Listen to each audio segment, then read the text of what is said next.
Going up, guys. So in today's episode, we are going to be teaching you guys how to make a great watch list for day trading or swing trading. Depending on what kind of trading you're doing, will kind of make your watch list a little different. But in this episode, we're just going to focus on day trading and what my morning routine is and kind of what we do. All right, so the very first thing I do in the morning is I check for gap ups. That's my very first thing. Any stock over 4% is considered a gap up. So we would check them and see kind of what's going on in the market and what happened pre-market last night. Okay, so I believe this can, go out a little more. Let's see if we can. Man, I don't know why that one's so big, but all right, no big deal. Okay, so as you guys see, oh, that's why right there, perfect. Okay, as you guys see, you want to go to NAS gain. That is pretty much the biggest gainers over the course of the pre-market hours. So all you do is tap that, and you will have the stock pop up. One sec, let's move that out of the way. Move this stuff out of the way so we can check our volume. All right, and then the next thing you guys want to do is make sure you have your moving average lines up.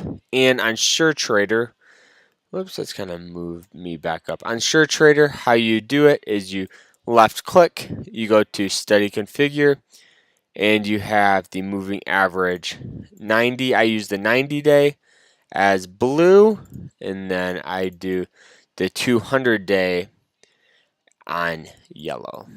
So then all you do is that, commit, bam. And for some reason, the yellow isn't loaded in for some reason, not a big deal.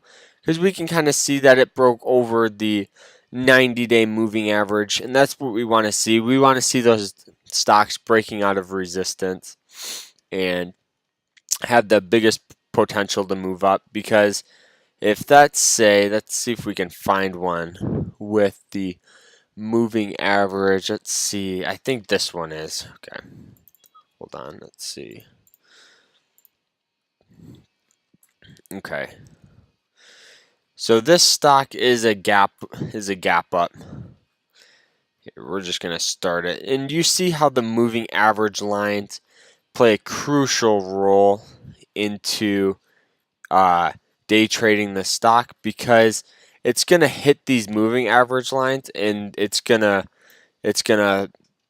tank them down. It's gonna have to have a lot of volume to push it back up. But since this one fell so far below it, and now we're trying to get that trend back up, this fell over, if it went from 5 all the way down to, it hit like 45 cents like 2 days ago.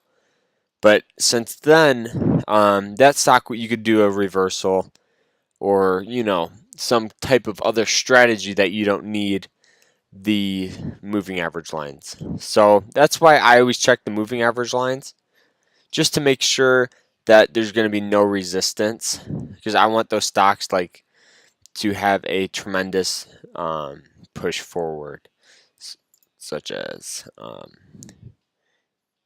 AGMH, just like this, because it broke out and it just had a breakout, and that's what we look for.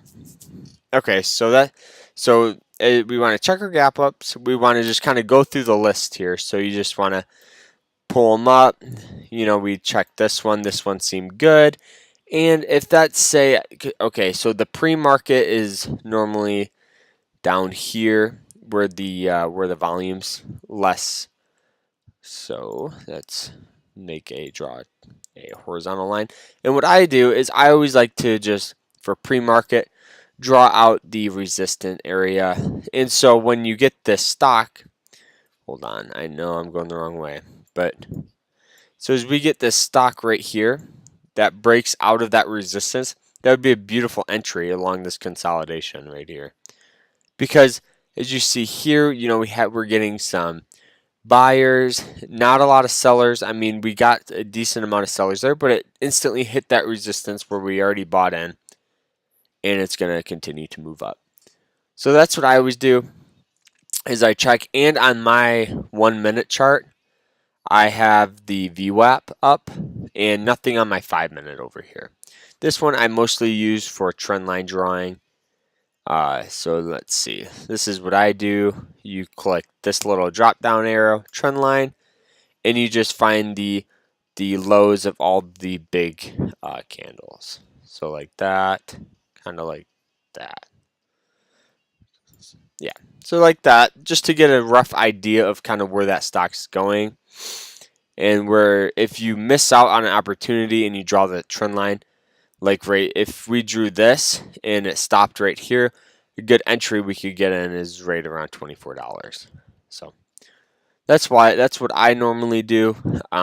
Okay, so then we just continue to move down. We're looking for those stocks that we see potential in. And so what you can do is you go to Market Watch. This loads up. And because you always want a fundamental catalyst, so let's go to the top gainer, AGMH. This one is a stock that I believe had some kind of news this morning or something. So it's, okay, I'm just checking my other chart up there. GMH. It didn't load in. There we go. I don't know why it's taking so long. Okay, so it's up 76% from the open. All right, right here. This is kind of what we see in this. So here's a catalyst here.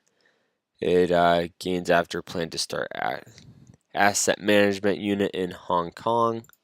So we have some news on it. And let's see if there's any press releases or... okay, so there is some news on it. And that's what we like to see. So then you want to just continue going down the line. I mostly do the top 10, but I'm just going to do the top like 2 just so you guys can see. So, okay. So what is this one? FLKS. FLKS. All right, up 54%. Whoops. All right. Okay. And today, I believe, is the 14th. I can check though real quick. 14th of June at 3 p.m. Okay, so this one gained momentum yesterday. So, okay. Okay, so there still is a catalyst on this one, which is fine. It's a, a shareholder alert, which gained some momentum for it.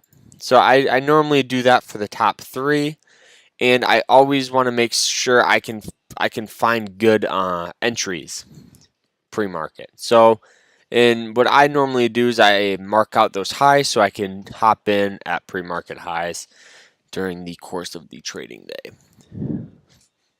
So that's normally what I do, and I always check to make sure the volume is pretty, pretty decent. You don't want it to be crowded, but you want a good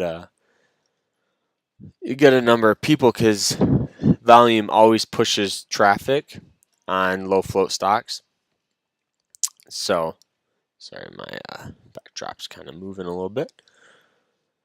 All right, and now we're gonna be, and now once the bell rings, you find those entries, and you always can sit out of the market and watch to, or go paper trading and use a demo account. That's what I would recommend doing. All right, I hope everybody enjoyed this video of how to make a watch list on SureTrader. Thanks for watching, guys.